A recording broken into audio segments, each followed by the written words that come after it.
Hey guys, welcome back to my channel. I thought today I would talk about TV finales. I've looked into some of the shows that have had finales that people consider really great and like people have considered like horrible. I picked some shows that I have watched in their entirety. Decided to go with 4 shows, 2 that are considered really good, 2 that are considered bad, and I'm going to talk about them more in depthly. I am going to first talk about the gist of each show and then kind of give you like an understanding in case you haven't seen it.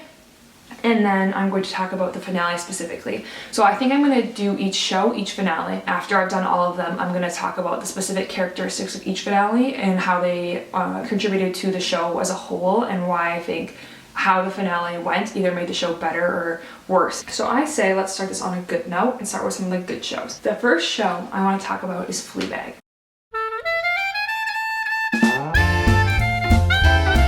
I wrote the script a while ago, so we're gonna do our best. So Fleabag is a little bit of an interesting case because there's only 2 seasons and it was never like definitively said that there wasn't gonna be any more seasons, but it kind of makes sense to end it with season 2. Season 2 wrapped up so perfectly. I can't imagine a 3rd season ending better than the 2nd season. So Fleabag follows a character who is unnamed, but fans typically call her Fleabag. Fleabag is played by Phoebe Waller-Bridge, and Fleabag is actually adapted from a play that Phoebe Waller-Bridge used to do. It was like a one-man play, is that what it's called? A one-man show. It was like almost like spoken where she would play everyone. I haven't seen the play, but I've heard, really good things about it. Fleabag runs a cafe that is guinea pig themed that she started with her best friend, who you find out in the 1st season, it's kind of complicated, but she passed away by almost like an accidental unaliving. But one of the defining characteristics of Fleabag, the show, is that Fleabag, the character, has a lot of 4th wall breaks. So no one in the show can see the 4th wall breaks other than Fleabag. So it is a really interesting style of shooting, and I think a lot of people have tried to copy it since, but nobody can do it how Fleabag can do it. I'm just gonna read directly for a second. The show centers on relationships, mainly Fleabag's relationship with her sister, father and stepmother, and men. There's like a big debate on whether the main relationship within Fleabag, season 1 and season 2, is it the focus on Fleabag's relationship with men or is it on Fleabag's relationship with her sister? Because both are like very integral to the plot and you learn a lot about not even just Fleabag and her sister, but like everyone's relationship to the world and their siblings and others. In the 1st season, Fleabag is definitely, she's going on a lot more dates, she's sleeping with a lot more men, like she's in a lot more like casual relationships, and that definitely transitions in season 2. Hey guys, a little bit of an angle switch because my battery just died. No one's surprised, but I had to switch it. Moving on to season 2 of Fleabag. Season 2 is widely regarded as the better season of Fleabag. I think they're both truly phenomenal, but I do think season 2 has a definitely ups the scale. Fleabag season 2 largely focuses on Fleabag's relationship with another unnamed character, but canonically he's referred to as the priest. Fans often refer to him as the hot priest, and so he is played by Andrew Scott, and I think he just does a really, really good job. The biggest, most intriguing thing about the hot priest is not only that he's like extremely charming, him and Fleabag just match each other really well, but also that he recognizes the 4th wall breaks that nobody else has before. He's a bit annoying, actually. What is that? What? That thing that you're doing, it's like you disappear. What? What are you not telling me? Nothing. Tell me what's going on underneath there. Nothing. Tell me, come on, No. tell me. Nothing. That is my summation of Fleabag. Now to go specifically to the finale. So the series finale is in season 2, and it is when Fleabag's father is going to marry Fleabag's like stepmother. She's referred to as a stepmother, but they're not like married until the final episode. The hot priest is going to officiate the wedding. And so throughout season 2, we see a lot of Fleabag and the hot priest. There's like a lot of like the beginning of a relationship, a lot of like flirting, a lot of like making excuses to see each other, but the priest is a priest, and so he can't really be in like a relationship. He's not supposed to have sex, and so there's like a line where he says to Fleabag, it's like, if I sleep with you, I'm gonna fall in love with you. At the series finale, Fleabag and the hot priest have slept together. They're like stealing kisses when no one's watching. Fleabag in the season finale is encouraging her sister to leave her husband, who has been treating her really poorly, has attempted to kiss Fleabag, and so Fleabag is encouraging her sister to chase after a man who she does love, who was leaving. She's climbed up to his this country. So she tells Claire to go leave and run after this man. And so that kind of wraps up that plot nicely because we get to see Claire, Fleabag's sister, happy. We get to see Fleabag talking with her father, who they both have had a really like strained relationship throughout the show because her dad doesn't really know how to communicate with them. And so that's when we get the line like where her father says, I think you know how to love better than any of us, and that's why it's also painful. Fleabag, it's kind of this recognition she's been like just begging her father for. It felt like it made a lot of sense. Like it wasn't this huge deviation that he was like finally able to speak about it, because we were always treated to these like little moments where him and Fleabag would be alone and they would be able to kind of speak to each other more clearly, and then somebody would come and interrupt and the moment would be over. So it's not like they're like best friends now, you know what I mean? There's still this like kind of disconnect between them, so it doesn't feel fully resolved. Okay. And then the last like scene is like desperately heartbreaking. You know, we've had all these positive moments, of course it has to end sad, I guess. We see Fleabag leaving kind of like the wedding reception alone at the bus stop, and so she's leaving and the hot priest shows up and she like already kind of knows. She's like, it's God, isn't it? Like you're choosing God over me. And so, oh my God, it's heartbreaking just to think about it. And she's like, this is horrible because I love you. And he says, It'll pass. It's so horrible because they are so in love, but the situation doesn't like allow it. And so he gets up, and then before he leaves, he says, I love you too. So you get this clear understanding that they both want it so badly, but the situation just doesn't allow. And he chose, you know, his faith. Fleabag stands up and she looks at the camera and she shakes her head no, and she walks away, and the camera doesn't follow her. So we're, as a viewer, like essentially left behind, or where we've been with her this whole entire time. She no longer like wants us with her, but also like we understand because she's just gone through this entirely overwhelmingly emotional day and really emotional time throughout the whole entire season. So it's a really sad finale, but it just makes so much sense. While it is sad, it's a very satisfying ending. The next show, in a totally different vein, is The Office. I'm gonna go really quickly over The Office because I think a lot of people have seen The Office. The Office is a mockumentary, so it's like a fake documentary following people who work at a paper company, basically. So there's like a lot of really well-known characters. Steve Carell plays, I almost said Steve Carell plays Jim Carrey. Steve Carell plays Michael. There's Jim and Pam are like the relationship within The Office. There's Dwight, who is like the comic relief. So this is like a very typical sitcom where like each episode kind of has its own plot with a few through lines that are like found throughout the season. And there's a lot of like A plot, B plot type of like script writing, I guess. So the humor of the show is like widely considered outdated. Steve Carell said in an interview, you know how like we're kind of in the age of reboots? Steve Carell said in an interview that he doesn't see an Office reboot happening because the humor probably wouldn't be acceptable anymore. So there are a few characters who get like added throughout the show's run. So like Ed Helms comes in as Andy. He does feel like a character that gets accepted as like a main part of the ensemble over time. Other than that, most of the cast stays the same throughout all 9 seasons, except for Steve Carell leaves in season 7. So moving to the finale, I had to look into this because I didn't remember it specifically,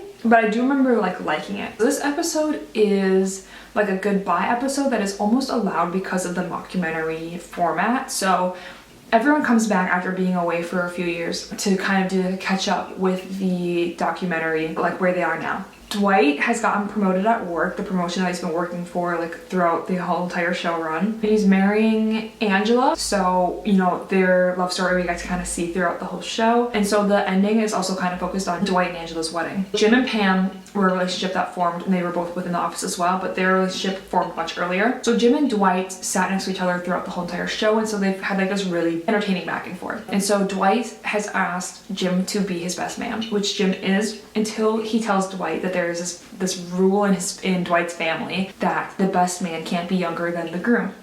And by saying this, by making up this rule, it allows Steve Carell to come back as Michael. So Michael comes back after being away for 2 seasons to be in the finale and be Dwight's best man, which Dwight has looked up to Michael this entire show, so it makes a lot of sense for this to happen. And it does feel quite natural, and it is like so rewarding when a main character comes back for the finale. That's kind of like the whole like theme of the finale. So those were the good shows. Who's ready for the bad shows? You know, there was a lot of things I could pick for this. So the 2 main ones I've decided to talk about are How I Met Your Mother and Game of Thrones.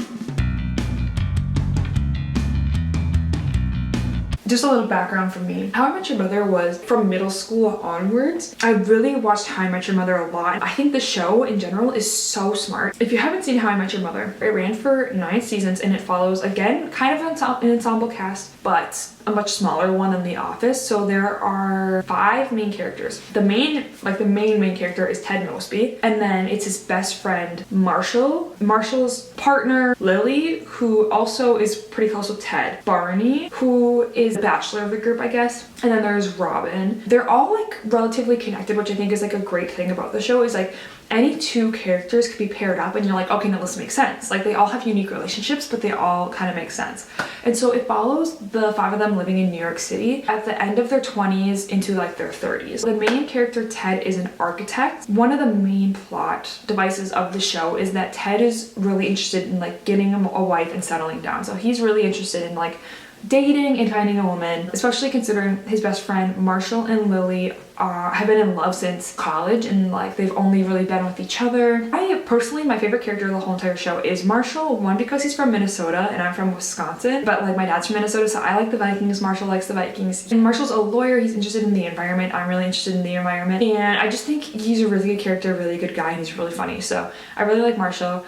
Barney is probably the most eccentric of the group. He is obsessed with sleeping with women, but he's like terrified of relationships. And lastly, there's Robin. Robin is a news reporter from Canada, so being Canadian is kind of a big character trait. Oh, and Lily, I guess I didn't say anything about Lily. That was really poor of me. Lily is a kindergarten teacher. She's originally from New York. She wants to be an artist. And so Ted, Marshall, and Lily all went to college together. The show is like largely formatted as Ted speaking to his children. So it's Ted in the future telling the story of his life to his kids. So it's like basically all of the show was set in the past. So we don't know who the mother is. And so the whole show is kind of being like, oh, is this person the mother? Is that person the mother? Who knows? And one of the best parts of the show is the attention to detail is like really interconnected. Like they'll do callbacks in season 8 from things that happened in season 2. It's so satisfying when you hear something, like you hear a reference, you're like, oh yeah, I remember that. I can't believe this is interwoven. So the finale is widely accepted as like a really, really bad TV finale. The final season spans Robin and Barney's wedding. So instead of like it normally being like, you know, a whole year or something, it's a very short amount of time. It allows them to make things more connected, but to me it just feels like it falls flat in general the whole last season, because they're so used to this plot of, you know, like basically a whole year happening, where they're trying to jam so much within one season, and also they use like the same sets over and over again, and so you're kind of tired of seeing the same room over and over again. The finale itself, the final episode, kind of deviates completely from that. The finale covers a lot of time, like years and years of time. I'm just gonna read a little bit because otherwise I'm talking forever. Over time, the friends grow apart and see each other less and less. Robin and Barney have a lot of marital problems until they ultimately divorce. Lily and Marshall have more kids because by the final season they already had, I think, 1 kid. So they have more kids and they live in the apartment that they had shared with Ted. So now it's just Lily and Marshall's apartment. Ted finally meets his wife, and so we find out that Ted's wife is the bassist of the band that plays at Barney and Robin's wedding. The big moment is that you meet Ted's wife finally in like the last few episodes of the final season, and she passes away in the finale. So we've had this whole show just for her to die in the finale, and so that wasn't great. It wasn't great. So we finally catch up to the scene that has been like throughout that whole entire show where Ted is talking to his kids. We finally catch up to the end of that scene, and it kind of ends with Ted's kids telling him that he's clearly in love with Aunt Robin and that he should be with Aunt Robin. The show does end with Ted showing back up at Robin's apartment, and you kind of get this understanding that the next step is them getting back together. It makes sense in that Ted and Robin are on and off throughout the whole entire show, and there is a lot of chemistry there, but it's not a very satisfying ending. So I'm gonna talk about that more once I tell you about this final show. So like I said, the last show I want to talk about is Game of Thrones.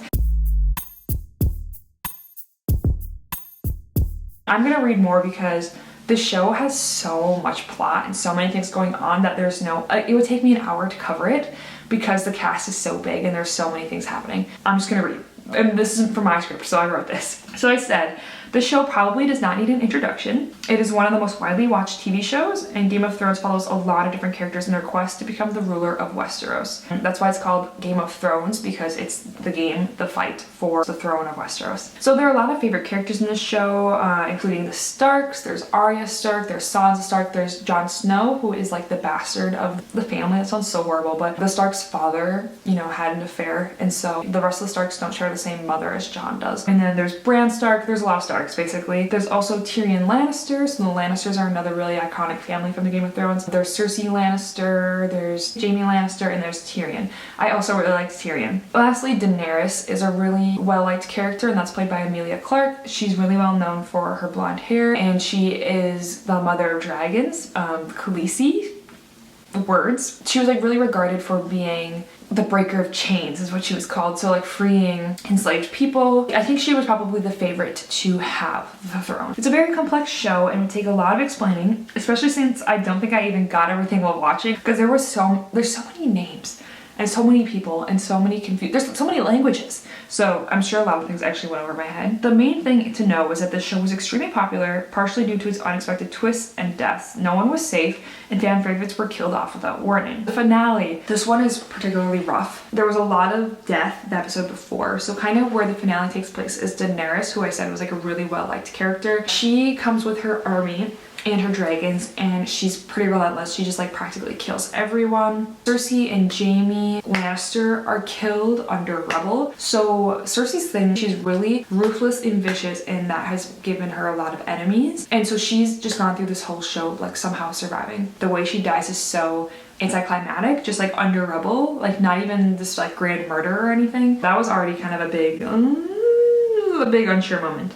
Daenerys kind of did like a whole 360 in her personality, and she's like, you know what, actually, I think killing people for like basically no reason, all these innocent people, I think that is okay. And so people were really upset about that. It appears that she has won the Game of Thrones. Jon and Daenerys were both definitely fan favorites, and so when they finally met and they do end up forming a relationship, people were really stoked. They do have this plot point where we find out that they're related and they are dating, and it's like, I don't know why people insist on incest so much. I feel like all I talk about in my videos, like every single one, there's incest in some form, so I do apologize, but I didn't fucking write it. Take it up with George R.R. Martin. So anyways, Jon Snow is kind of like, Daenerys, girl, what are you doing? Like, why are you killing all these people? This wasn't the plan. And Daenerys is like so unhinged and like threatening to kill more people, and so Jon Snow kind of does what he has to do, and he basically kills Daenerys. So after all of that, all of the fighting, all of the seasons and seasons of wanting Daenerys to win, she is killed in the final episode. Time passes and they elect Bran as the king of Westeros, and this was unexpected because he never was really in the running, but he does accept. And Sansa, another Stark, becomes kind of queen of the north, and she extricates the north from the rest of Westeros, so they get to be kind of like their own little country, I guess. So both king of Westeros and the queen of the north are both Starks. So technically, the Starks have won the Game of Thrones.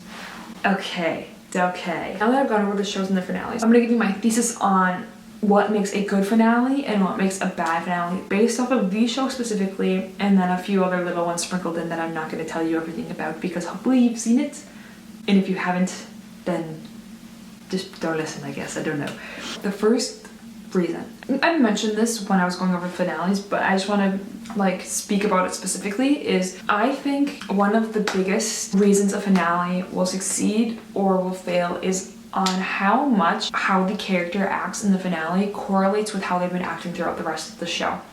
Now, I think this might feel really obvious. I think it kind of is obvious. But in it being obvious to the audience, I think that how the show ends up ending, this doesn't always happen. Like, the character doesn't always get to stay how they have been throughout the show. Let's get into specifics. The reason why I think Fleabag makes a lot of sense is because although her leaving us behind, like I said, is really shocking, it makes a lot of sense for Fleabag. We've learned all these things about Fleabag, how independent she is, how her mind kind of works, how relationships are so integral to her existence and probably everyone's existence. But it makes a lot of sense because she just had this really profound relationship with the hot priest. After we had just seen season 1 where she was having all of this sex with like a lot of different men, she was being really more flippant with who she was seeing. We've seen that in season 1, and now when she really gave her all to the Hot Priest that we hadn't seen her give in season 1. For that to be ended really abruptly, it makes sense, I guess, for her to leave us. If everything was fully resolved, we would be like, what the fuck? Same with Fleabag and her sister. They often fight, but then they have these revelatory moments where they express their love to each other. And so that happens in the finale as well when Fleabag tells her sister to leave. There's just like this huge finale of all these relationships, but in like such a clear and understanding way where it's like, oh yeah, Fleabag would do all of these things. It wasn't this huge deviation.